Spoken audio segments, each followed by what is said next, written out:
Welcome to the Tuesday edition of Wine's World. And yes, I've been taking a bit of time off because I've got a lot of publishing work to do, but got a little bit of a hiatus right now. I have in fact started on yet another book. I don't know what's wrong with me, but I've got 5 contracts already and I'm pursuing 2 more. One of them aggressively, one not quite so aggressively, but I've done my work for today and I've still got some time before I lumber off to the supermarket. So I thought I'd talk about a word that grates on my nerves. It's a hyphenated word, expat. Expat is short for expatriate, and it's a common term used by Brits abroad, and I'll tell you why I don't like the term after my intro.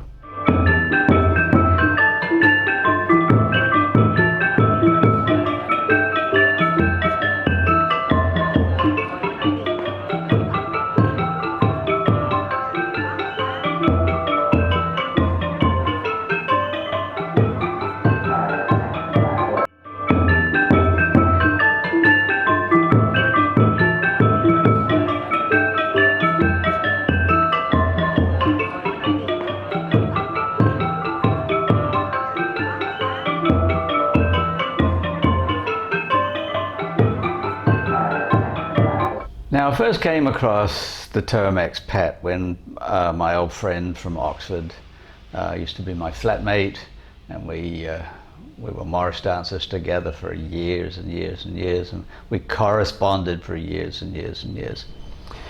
And at some point when I was living in New York, he moved from various teaching jobs in England, mostly around London and Oxford. He moved to Kenya and had a little stint in Cairo, but most of his time was spent in Kenya, and that was a very long time ago, maybe 30 years, I don't know, long time ago. He's still there. And right from the get-go, he called himself an expat. You know, he would talk about the expat community in Kenya, send pictures of the expats having their Christmas dinner and whatnot. So I knew the term. I didn't really pay much attention to it until more recently, when Britain decided to leave the economic union, the European Union, I should say. The used to be the European Economic Community, and it evolved and eventually became the EU. And UK voted to leave. Very small majority voted to leave, but they ended up leaving. And a question arose: what's going to happen to the expats? You know, there's a lot of UK citizens living in Spain, for example. There's about 1 million of them. They're also living in Germany, and I'm a UK citizen. I was living in Italy at the time of the vote. Couldn't vote because you had to be resident in the UK to vote, and I wasn't a resident, so I couldn't vote. In fact, there were a lot of people who were from the UK living in Europe who couldn't vote. And if they had been able to vote, they would have gone very differently, I'm sure. I mean, you've got 1 million UK citizens living in Spain. They don't want to have their situation changed and have to be uprooted, as they ended up having to do in a lot of cases. They were all called expats. You know, the expats living in Spain and the expats living in Germany or wherever. Well, there's another word for expats. They're called immigrants. You know, I'm an immigrant. I've been an immigrant practically all of my life. Even if you count my 2 citizenships by birth, that is, I was born in Buenos Aires, so I'm a natural-born citizen of Argentina, and I cannot give up that citizenship. There's no way to revoke it. I'm Argentinian for life, and I'm quite happy with that. I spent a certain amount of my retirement years before I started moving around Asia in Argentina to reclaim that citizenship, like legally, but also culturally, emotionally. And when I was there, my mum had always called me John, and my sisters, or they'd use the diminutive, which I hate, um, and they still do behind my back. But everyone in Argentina called me Juan, which is the name on my birth certificate, and it's the name I want to be called. I can't use it on my publications because I've used my English name for, let's see, 45 years. So I can't change it now without causing a lot of confusion, unless I did some kind of like Juan bracket John bracket Forrest or something like that, so that people knew. But it's just simpler to just publish my books under John Forrest, even though it's not the name I use now. I introduce myself as Juan to people, and the people who used to know me as John, including my family, now call me Juan. Or well, my sisters don't call me anything, and I'm sure they don't call me Juan when they talk to each other. They use my English name, and my cousins use my English name. That's all right. I mean, I don't mind, but I'm Argentinian first. I'm British by descent, and this was very complicated. I had to get a passport. I had to prove that my father had been born in the United Kingdom, which means I had to get his birth certificate, and I had to prove that he was married to my mother when I was born. So I had to get their marriage license and certificate as well. And once that was done, then I could get a passport as British by descent, not by, so kind of by birth, but not. I was not born in the United Kingdom. And so far, I've spent a grand total of, let's see, 7 years in Argentina. It's hard to calculate. About, well, I spent 5 years in England as an infant. I don't really count that because I don't really remember that, except the last year or so. But I spent 8 years as a teenager into adulthood, from, let's see, 1965 to 1973. I went to grammar school in England, and then after sixth form I went on to Oxford University, and then I went to the United States, and I've never lived in the UK since then. So since 1973 or 73, 74 to now, so that's 50 years, I've lived in other countries. I've lived in the United States. I've lived in a long time in the United States, 35 years. I've lived in Argentina. I've lived in China, Italy, Myanmar. I now live in Cambodia. I'm an immigrant. I'm not an expat. I'm an immigrant. And I'm quite happy with that. I'm okay. That's fine. But the thing is that in the UK, immigrant is it's a dirty word. Like, who are immigrants? Well, immigrants are people who come across the channel in boats to seek refuge in the UK.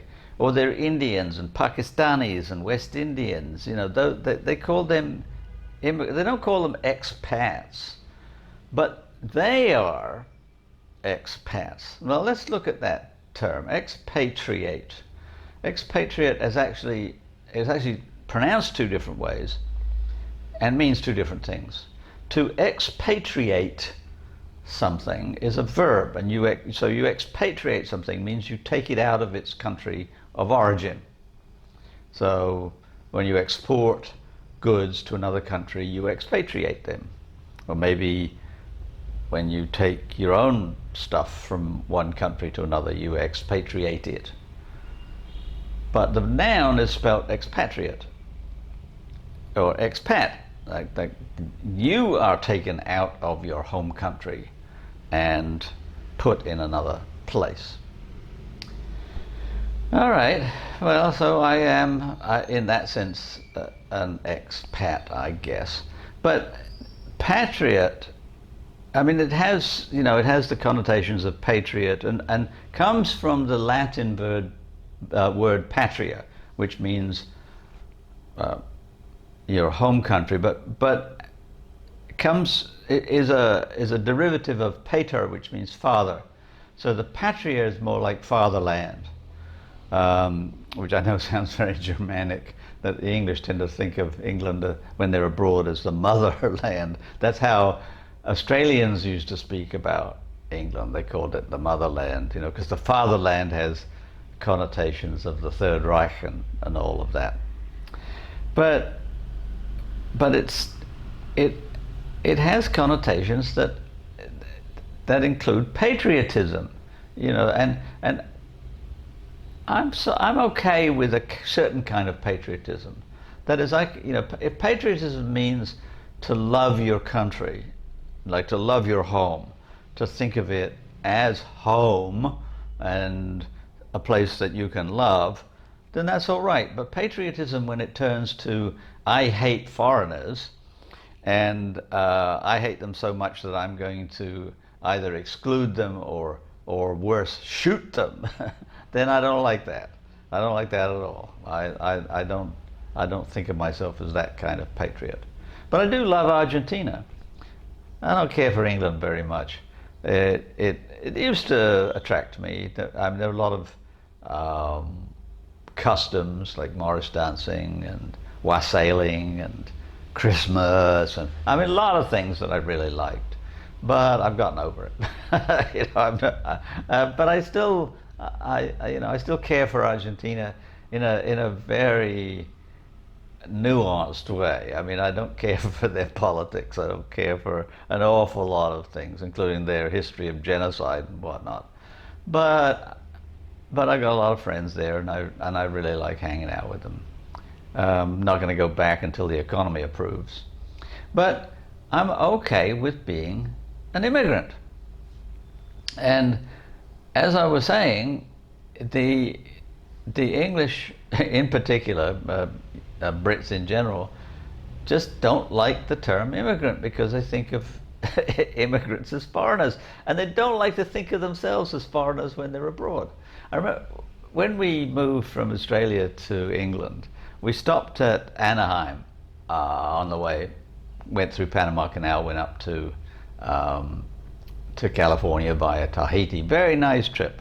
We got to Anaheim and we had to go through immigration to get off the boat to visit. We wanted to go to Disneyland, and we had to have a card with us called an alien card.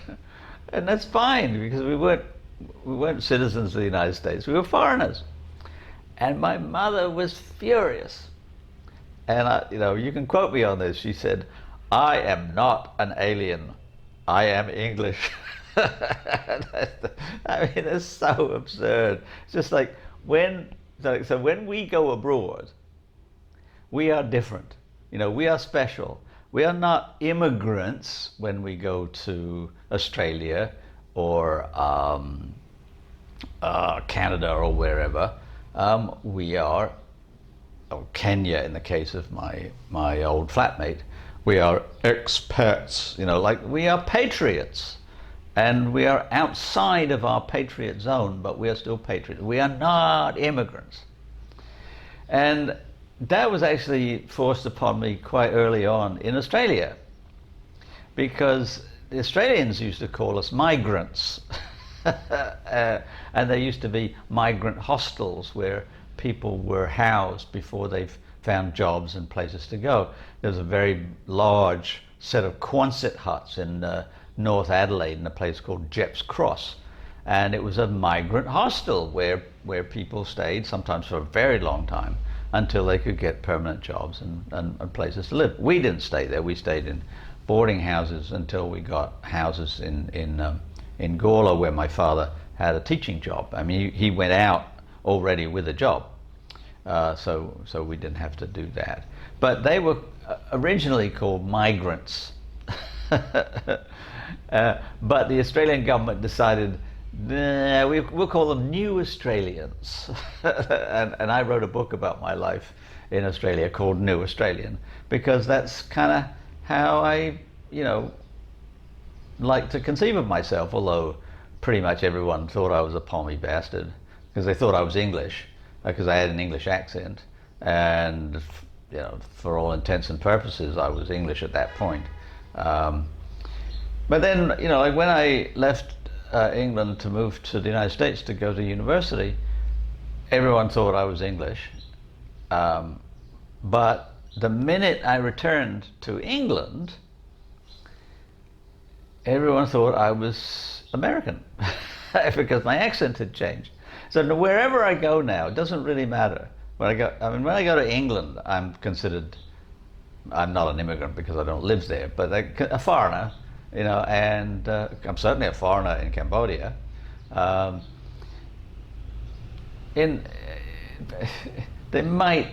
They don't know what to think of me, and the Khmer word for Argentina and Argentinians is Argentine. Well, it's obviously a loan word, but they don't really know where Argentina is. I have to say something like, do you know Maradona or Messi? Oh, football. Yeah, okay. We know it there. We don't know where it is, but we know that team. We know, they wear blue and white jerseys, and you can actually buy those football jerseys here in some specialty stores. But otherwise I'm a barang. A barang. Technically, well, I don't know. Technically, it's a word they use for French people, and it's kind of pejorative. It means like white demon kind of thing. They have a word for the English, the French word anglais, but I don't like to be called that. But they know I'm a foreigner for several reasons. One of my friends here, when I asked her, like, why do even when I'm wearing I can have a complete face mask on. Like, how do they know I'm a barang? And obviously my eyes are blue. Everyone here has dark eyes. But she said, well, you're hairy like a monkey, because all the Khmer people, Khmer men in particular, don't have hair on their bodies. They're very smooth, and they have a very hard job growing moustaches or beards. Whereas I've got my chops and everything. So, but the mask hides the chops, but it doesn't hide the the fur on my arm. So I'm a foreigner here, and I'm okay with it. So my estimate is that I've been an immigrant for about 50 years of my life. I don't care. That's fine. But the English just hate it. They hate the thought that they are equivalent to the so-called people that are invading their country. Well, it's not their country. Like they didn't have any trouble planting their flag in India and Australia and Kenya and saying, this is ours. And unfortunately, the law says when you declare something yours, well, then the people there become yours also. And they're a little bit upset about that. They didn't mind taking over a third of the world, like that's okay.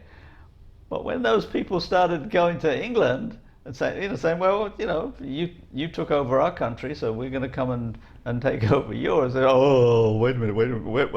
Well, fair's fair.